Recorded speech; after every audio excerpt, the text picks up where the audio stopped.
नमस्कार, आप देख रहे हैं आईसीटी मीडिया दैनिक हरियाणा। आपको बताना चाहेंगे कि दिन प्रतिदिन जिस तरह से कोविड-19 का दौर बढ़ा, पहला दौर चला, दूसरा दौर चला और तीसरे दौर की भविष्यवाणी भी हो चुकी है। उसी को देखते हुए बहुत सारे समाज सेवक, पत्रकार, पुलिस प्रशासन, डॉक्टर्स और भी बहुत सारे लोग हैं जो इस कोरोना काल के अंदर योद्धा के रूप में उभरे। तो उन्हीं को देखते हुए है आज बीजेआरडी सीनियर सेकेंडरी स्कूल जो महेंद्रगढ़ में स्थित है, उन्होंने आज पत्रकारों को कोरोना योद्धा के रूप में सम्मानित किया। यहाँ पे जाने माने पहचाने पत्रकार पहुंचे और इनको योद्धा के रूप में इनको सम्मानित किया गया। राजपाल यादव ने बताया कि ये तो अभी हमारी शुरुआत है, जो पत्रकारों के माध्यम से अभी शुरुआत की गई है पत्रकारों से। उसके बाद भी हम धीरे धीरे पुलिस प्रशासन को, डॉक्टर्स हैं, समाज सेवी हैं या और भी बहुत सारे लोग हैं, उन लोगों को भी हम सम्मानित करेंगे। आइए सुनते हैं पूरे विचार किस तरह से ये कोरोना योद्धा को सम्मान किया गया, देखते हैं। और कोरोना के जो नियमों का था हम उनका पालन भी करते थे, लेकिन उस समय ये था कि और कितनी ऐसी हृदय विदारक घटनाएं हो रही हैं। 42 की उम्र में 25 और 30 साल का है, जिनको कोई आदि व्याधि नहीं, किसी तो के मुख में जा रहे हैं। तो वास्तव में ये बहुत बड़ी त्रासदी है, बहुत बड़ा संकट है। और पत्रकार की एक भूमिका इतनी होती है, कहता हूँ कि आपने हम सबको यहाँ आमंत्रित किया, उससे हमें कुछ नहीं मिलता, लेकिन ये है कि हमें हमारा मनोबल बढ़ता है कि हमारी भी कोई कदर करने वाला भी है, हमारी परख भी करने वाला भी है। तो हमारे मनोबल बढ़ता है, हमारा उत्साह बढ़ता है, काम करने की एक ललक बढ़ती है, इच्छा बढ़ती है, अभिलाषा बढ़ती है। तो इसलिए ये आप बधाई के पात्र हो कि आपने बढ़िया ढंग से अपने कर्तव्य की पूर्ति कर रहे हो। आशा और विश्वास भी करता हूँ कि आगे भी आप अपने कर्तव्य को बिल्कुल ये इसी आशा और विश्वास के साथ प्राणपण से निर्वाह करते रहेंगे। इन्हीं शब्दों के साथ मैं आप सभी के जीवन की मंगल कामना करता हूँ कि भगवान आपको दीर्घजीवी बनाए, आपका जो सभी इच्छाओं को पूरी करे, आपका जीवन सुखी रहे, संपन्न रहे। इन्हीं शब्दों के साथ मैं अपने शब्दों को विराम देता हूँ। And everyone, as you know, we are here in BJRD School Rivasa. Mr. Rajpal Yadav, he is honoring doctor staff, cleaning staff and police staff. As we all know, में बीजेआरडी स्कूल प्रांगण में पहुँचे हमारे बहुत ही सीनियर और आदर और सम्मान के योग्य पत्रकार शास्त्री जी, हमारे विद्यालय की चेयरपर्सन और मेरे संघर्ष के साथी, धन्यवाद। आज का ये आयोजन करने के पीछे एक मेरा बहुत बड़ा मोटिव, सबसे पहली बात तो कोरोना महामारी जो कि कोविड-19 के नाम से शुरुआत हुई, और आज इसको झेलते झेलते अगर हम नेगेटिविटी की बात तो करें तो किसी भी स्कूल संचालक से जब बात करेंगे तो उसके पास एक ही बात आएगी, मर गए, भट्ठा बैठ गया। पढ़ाई का रोना कम रोते हैं और आर्थिक तंगी का रोना ज़्यादा रोते हैं। ऐसी विषम परिस्थितियों में भी हमने अपने जीवन को लाल बहादुर शास्त्री के जीवन के साथ जोड़ करके देखा कि ना ही तो कोई इतना प्रोटोकॉल की बात होती, ना भौतिक सुविधाओं की बात होती थी, और वो और उनकी बेटी एक सामान्य से घर में एक कमरे में रहते थे, तख्त पे सोते थे, ज़्यादा इतना लबादा नहीं होता था। हमने भी यही देखा कि विद्या करने के लिए, अपनी ज़रूरतों को पूरा करने के लिए हम भी एक सामान्य आदमी की तरह से हैं। धीरे धीरे इस पेशे में आने के बाद और लोगों की जागरूकता के कारण और मोटिवेशन के कारण हमने अलग अलग धंधे नहीं किए।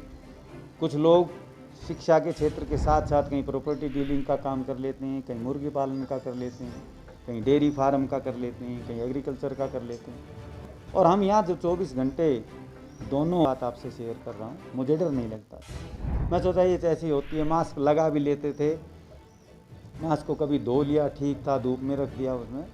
जब इसकी सेकेंड वेव आई और उसमें डेथ, आम जनता ने जो पिछली पहली लहर में कहा कि ये सब राजनीतिक प्रोपेगेंडा हो सकता है, लोगों में मेडिकल लाइन के लोग हैं, उन्होंने इसको एक मतलब इस तरह से हाईजैक कर लिया है। कभी मास्क खरीदे नहीं जाते थे, सैनिटाइज़र कभी ज़िंदगी में हमने मोल नहीं लिया।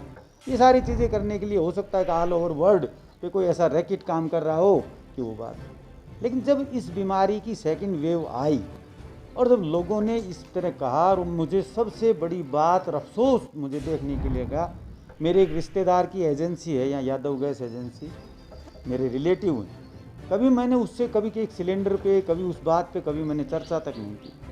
और जब ये दूसरी लहर आई, इसकी चपेट में जब लोग आने लगे, लोग जागरूक भी रहे, लेकिन जागरूकता के बाद भी जब ये अपना मतलब आगोश में ये बीमारी लेती रही, और बहुत से जो हमारे श्रद्धेय प्रताप शास्त्री जी ने बताया कि दर्द वहाँ होता है जब अपना साथ छोड़ के चला। पहले से कोई बीमार है 6 महीने से 12 महीने से, तो हो सकता है समाज भी, परिवार भी दुआ करने लग जाता है कि चल बसे तो अच्छा है, इनकी काया को गति मिल जाए। लेकिन कल तक अच्छा खासा था, 3 दिन बाद समाचार मिलता है कि फलां आदमी हमें साथ छोड़ के चला गया। आपसे सच बताता हूँ, मैं बड़ा मतलब किसी चीज़ को बारीकी से देखने में मेरी प्रारंभ से ही रुचि रही, और मेरा व्यक्तित्व निर्माण हुआ तो उसमें किसी चीज़ की जड़ तक जाने के लिए ये सारी चीज़ें समाज से, गुरुजनों से, माता पिता से मिली। 10 अप्रैल को, मई को मैंने एक मेरे साथी जो कि एक बहुत हेल्दी, स्मार्ट, बहुत अच्छा और एक विश्वास के साथ जीने वाला व्यक्ति था, मैंने 10 मई को उसको सुबह कॉल की 7:30 बजे। मैंने कहा, महिपाल, राजपाल बोल रहा हूँ, और मैं पूछ रहा हूँ तुमने जो हॉस्पिटल बना रखी है, जो बालाजी वालों के साथ आपका शहर में, क्या वहाँ कोई MBBS फिजिशियन MD है? बोले भाई वहाँ है, लेकिन हमने तो उसको किराए पे दे दिया राजपाल जी, आप अपने लेवल पे तसल्ली करें। मैंने बड़ी नज़रें दौड़ाई, डॉक्टर गजेंद्र का नाम लेता हूँ तो फिजिशियन के साथ वो सर्जन में MD कह के चले गए, MBBS की वो बात नहीं। मैं बड़ा चिंतित सा रहा।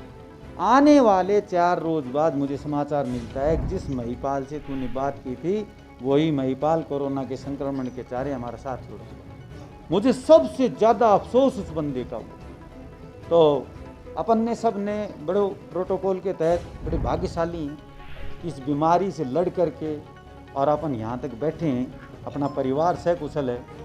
और फिर उसके बाद बात आती है कि मैंने ये बात महसूस की। एक बार अमेरिका के किसी डॉक्टर का जी न्यूज़ पे मैं इंटरव्यू पढ़ रहा था, सुना था, और उसमें ये बात आई थी कि जी बार बार बात करते हैं स्टेरॉइड देने की या फिर विटामिन्स मिनरल्स देने की, मल्टीविटामिन देने की, विटामिन C देने की।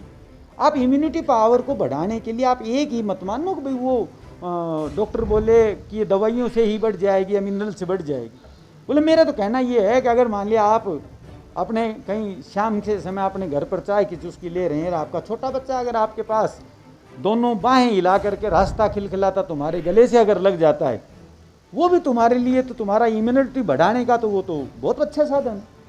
आपने किसी को अच्छे से अप्रिशिएट किया, बताया किसी की अच्छाई है, और उसको केवल ये कहा आपने भाई आप समाज में बहुत अच्छा काम कर, उस बात को सुनने वाले में इतने पॉजिटिविटी पैदा होगी कि वो दवाइयों से जो एनर्जी या इम्यूनिटी नहीं बढ़ती, वो हमारे 2 शब्द कहने से बढ़ती। फिर मैंने सोचा कि ठीक है, आर्थिक तंगी है, उसके दौर से निकलते हुए फिर हमने अपना थोड़ा प्रयास किया। गांव के मेरे जागरूक युवा हैं, उनको साथ लिया, और सबसे पहला काम मैंने अपने लेवल पे करा, मेरे गांव को सैनिटाइजर करना। सैनिटाइज करने के बाद फिर बाद में बाबा रामदेव से और लोगों से भी ये हुआ कि अगर एक बड़े स्तर पर अगर हवन यज्ञ किया जाता है तो हमारे पर्यावरण में दूर दूर तक जो कीटाणु हैं उनका नाश हो जाएगा, और जो ये 50 फीट तक जो फैलने की बात है, ये अटैक करता है, उसमें कुछ न कुछ फ़ायदा नहीं। हमने ट्रॉली ट्रैक्टर का अरेंजमेंट किया, किसी से कढ़ाई मांगी, कढ़ाई वाले ने एट ए टाइम हमें कहा कि मैं दे नहीं सकता, इसमें लॉस है, मेरा हो जाएगा। मैंने उसको यहाँ तक कहा, कोई सुनने वाला होगा तो मैंने कहा मैं नई कढ़ाई के पैसे देता हूँ, मुझे मेरा काम करना है, मुकाम तक जाना है, तेरी ये कढ़ाई पे नहीं रुकना। और उसके बाद हमने फिर वो हवन यज्ञ के कुंड भी हमें मिला। हमने दूर दराज मेरे गांव की ढाणियों से हमने उस चीज़ को प्रारंभ किया, और बहुत गांव के लोगों ने हमारा बड़ा सहयोग किया। मैं हिचकिचा रहा था, हवन सामग्री फलां खरीदने के बाद मैंने केवल 7 kg घी खरीदा, और इतने बड़े गांव में घूमना था। मैं सोच रहा था कि ये तो थोड़ी देर बाद ही कह देंगे मार्केट से घी ले आओ। गांव के लोगों ने बड़ा सरसों से, राई से और बाकी चीज़ों से हमारा बड़ा मनोबल बढ़ाया रहा। हमने वो काम किया। उसके बाद फिर मेरे दिमाग में ये आई कि मैंने अखबार में पढ़ता तो पत्रकार साथियों की सबसे बड़ी भूमिका मुझे नजर आई। ये भारत है, यहाँ लोगों को किसी चीज़ के बारे में आप बताओगे तो उसमें रुचि ज़्यादा लेंगे।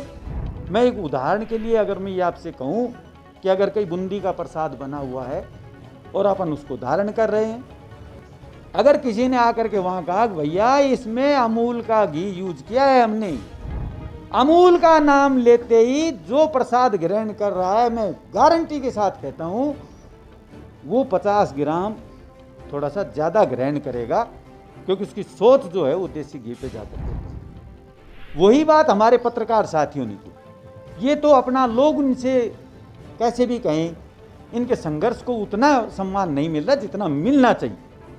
ये लोकतंत्र के चौथे स्तंभ हैं कहने के लिए नहीं। इनको ना कहीं से पगार मिलती है, ना कहीं से इनको तनख्वाह मिलती है, ना इनको पेंशन मिलती है। और फिर अगर कहीं इंटरव्यू किया और बात की, उसके बाद अगर कोई हो सकता है भाई दूसरी किस्म का प्रवृत्ति का आदमी हो तो वो जान के ही लाले पड़ जाए, तो वो बड़े जोखिम का काम, हर जगह जाना, कवरेज करना।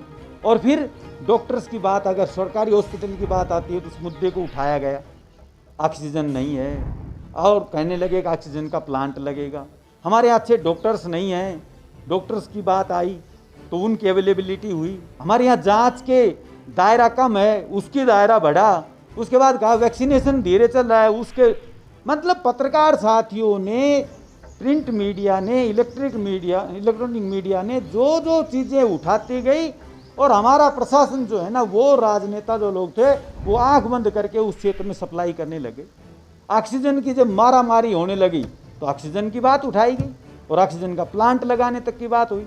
कुछ मतलब समाज सेवियों ने, राजनेताओं ने, राजनीति, ये हमारे ऑक्सीजन कंसंट्रेटर जो इस टाइप के आते हैं, अब हमें तो वो मेडिकल की शब्दावली का भी इतना वो नहीं प्रोनाउंसिएशन का, वो लोगों ने दान दिए, किसी ने मॉनिटर दान दिया, किसी ने बात पता चला मोदी जी के जो प्राइम मिनिस्टर रिलीफ फंड से जो सारे आए थे, तो मीडिया ने बताया वो तो सारे के सारे डैमेज है, वो तो काम ही नहीं कर रहे। तो फिर उनको फिर रूटीन में लाया गया।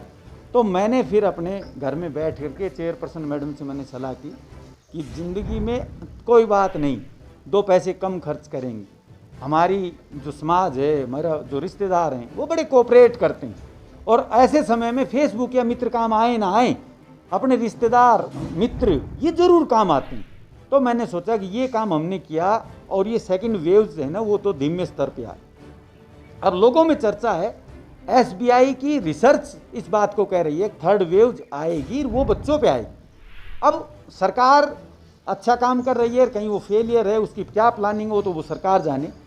लेकिन हमने ये चीज़ ली भाई सेकंड जिस तरह से हम बीमार पड़े तो हमारी मदद किस किस ने, हमारा हाल तो अपने कर्तव्य का निर्वहन किया, निस्वार्थ भाव से किया, और समाज को एक नई प्रेरणा और दिशा देने का काम किया। मैं दिल से आप लोगों का धन्यवाद करता हूँ, और मेरी कोशिश होगी कि, और भगवान से भी मैं प्रार्थना करता हूँ कि आप अपने का जो कर्तव्य निर्वहन है वो ईमानदारी से करें, करते रहें, आगे बढ़ते रहें, लोगों की परवाह आप ना करें।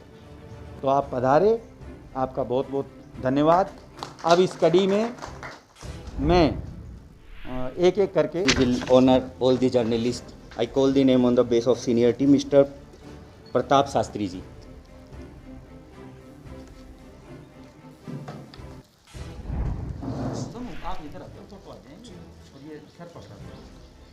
Mr. Pramod ji.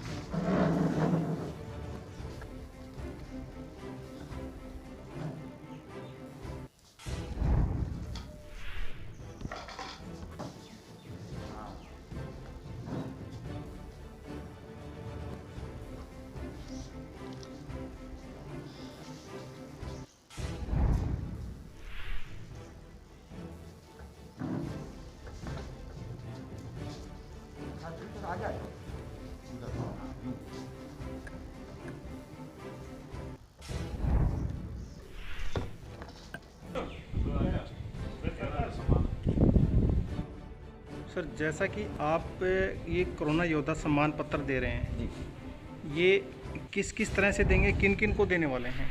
ये हमने कोरोना योद्धा सम्मान समारोह का तो आज आयोजन विधिवत रूप से आयोजन, हमारे लोकतंत्र के चौथे स्तंभ पत्रकार साथियों को पहले दिन मैंने इनवाइट किया है। उसके बाद स्वास्थ्यकर्मी, हमारे मेडिकल के सहयोगी, पुलिस कर्मचारी, सफाई कर्मचारी, और जिन जिन समाज सेवियों और समाज सेवी संस्थाओं ने कोरोना के कारण आम जन की सहायता की है, हम उनको बारी बारी से इनवाइट करेंगे और उनको सम्मान पत्र और मोमेंटो देकर के सम्मानित। ये कब तक चलता रहेगा इस तरह का? जैसे ये हमारा अगले 10 दिन में हम समय के हिसाब से और संस्थाओं के इनकी सुविधा के अनुसार हम इनको 10 दिन में डिवाइड कर देंगे और उस तरीके से स्कूल में इनवाइट करते रहेंगे और उनको सम्मानित करते रहेंगे। धन्यवाद।